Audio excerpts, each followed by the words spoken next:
राम राम जी। आत्म मंथन में आपका स्वागत है। अब हम मूलांक 8 वालों के बारे में बात कर लेते हैं। आपके लिए स्प्रेड क्या कहता है? अच्छा कहता है तो आगे बढ़ जाओ, नेगेटिव कहता है तो मैं हूँ ना, आपको मोटिवेट कर रही हूँ, आपको समझा रही हूँ, आपको बता रही हूँ मित्र शत्रुओं को कैसे हैंडल करना है, किस तरह से आपने उपाय करने हैं, और अब गुरु मंत्र को किस तरह से आपने एब्जॉर्ब करना है। ठीक है, अब आपने करना क्या है, सिर्फ और सिर्फ मुझे फॉलो कर लेना। देखो, मैं लास्ट वीक की वीडियोज़ नहीं बना पाई, उसके लिए वेरी वेरी सॉरी। एक्चुअली क्या है कि मैं वृंदावन गई हुई थी, वहाँ से आने पर देर करते करते बहुत देर हो गई। ठीक है, तो अब नेक्स्ट जो है मैं आपको इसका बता देती हूँ संडे के क्या, किस तरह से आपके लिए संडे वाला दिन रहने वाला है। मुझे ऐसा लगता है कोई बड़ी तेज़ी से कोई ना कोई चीज़ आपकी तरफ संडे वाले दिन आ रही है और आप ऐसे चिढ़ जाओगे और उस चीज़ से बाहर निकलने की कोशिश करोगे। यानी कि वो लड़ाई भी हो सकती है, परेशानी भी हो सकती है, कुछ भी। आप ये कहोगे मुझे ये करना ही नहीं, और उस चीज़ से भागने की कोशिश करोगे। ठीक है, यानी कि सब कुछ प्राप्त हो रहा है लेकिन आप वो लेने को तैयार नहीं होगे, तो आप उस चीज़ से हटते हुए दिखाई देते हो। ठीक है, उसके बाद हम बात करते हैं मंडे की। मंडे वाले दिन भी मुझे ऐसा लगता है कि आपके साथ कोई शेयर कर रहा है लेकिन आप अपने हाथ से किसी चीज़ के चले जाने के गम के अंदर परेशान हो। फिक्र मत करो, किसी चीज़ के लिए भी रिग्रेट मत करो, लेकिन संडे वाले दिन अपने आप को कंट्रोल करके रखना कि मैं किसी चीज़ से उठकर भागूं नहीं, ना मैं इतनी अपने आप को परेशानी में डाल दूं कि हाँ जी मुझे तो सब अंधेरा ही दिखाई दे रहा है और गुस्से में चल के बाहर निकल जाओ। तो संडे वाले दिन अपने आप को थोड़ा सा कंट्रोल करके रखना। सुबह उठना जल्दी और अपने लिए सूर्य की आराधना ज़रूर कर लेना। सूर्य की आराधना करने से चीज़ें थोड़ी सेटल डाउन होंगी। ठीक है, जल भी चढ़ा देना।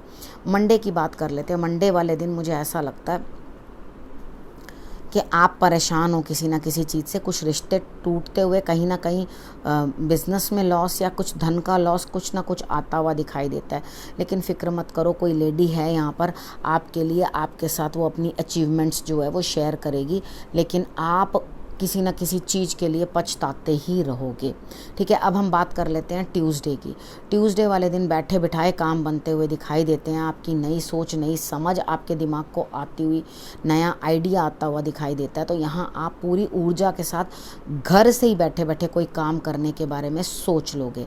अब आप क्या करोगे, किसी गुरु के, वेडनेसडे वाले दिन किसी गुरु के सानिध्य में या उनका सानिध्य प्राप्त करने के लिए आतुर हो जाओगे। ठीक है, अंदर से जो आप एनलाइटनमेंट फील करोगे और आपको ऐसा महसूस होगा कि हाँ अब मुझे अपना मार्ग दिखाई दे रहा है, अंदर के अंधेरे जो हैं वो कम हो रहे हैं और मेरे को आगे बढ़ना है और अपने कार्यों को पूर्ण करना है। ठीक है, अब यहाँ पर आपको क्या और मैं सलाह देती हूँ, अगर कोई भी कार्य इस तरह का बन रहा है और कहीं थोड़ा झुकना निभना पड़े तो आपने करना क्या है, आपने समझौता कर लेना है।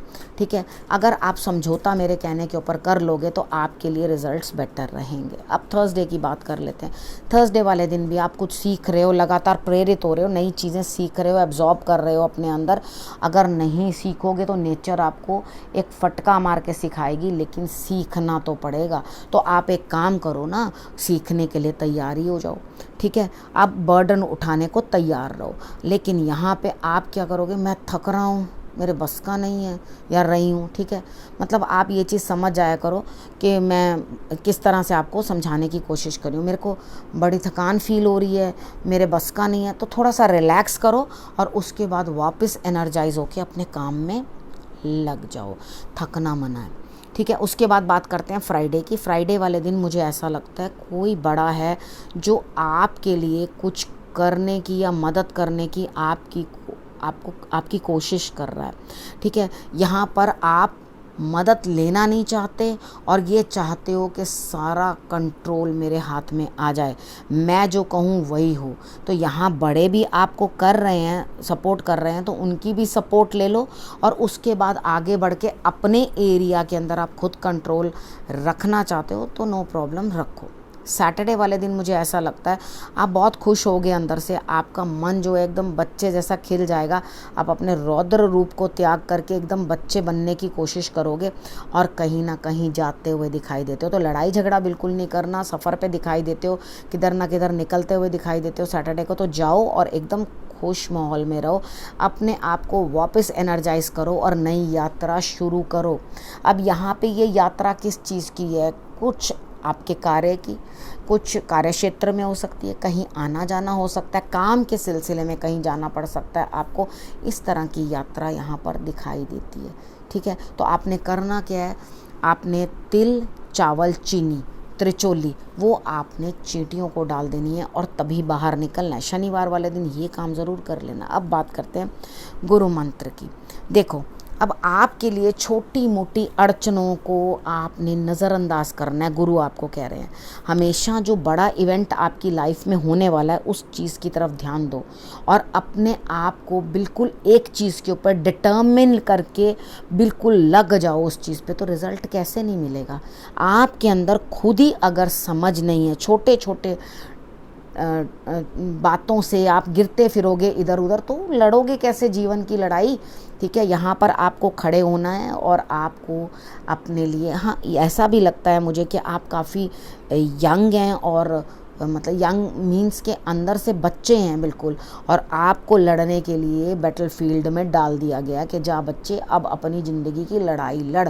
तो यानी कि मैच्योरिटी लेवल थोड़ा कम है, तो यहाँ पर आपको अपना मैच्योरिटी लेवल भी इम्प्रूव करना पड़ेगा और उसके बाद डिटर्मिनेशन भी बहुत ज़बरदस्त ज़रूरी है। ठीक है, आप डिटर्मिन होकर अपने काम को करो, आप सफल ज़रूर होगे। ठीक है, अब इस विषय को यहीं करती हूँ समाप्त। अगले विषय के साथ फिर से आपके पास आऊँगी, तब तक के लिए नमस्कार।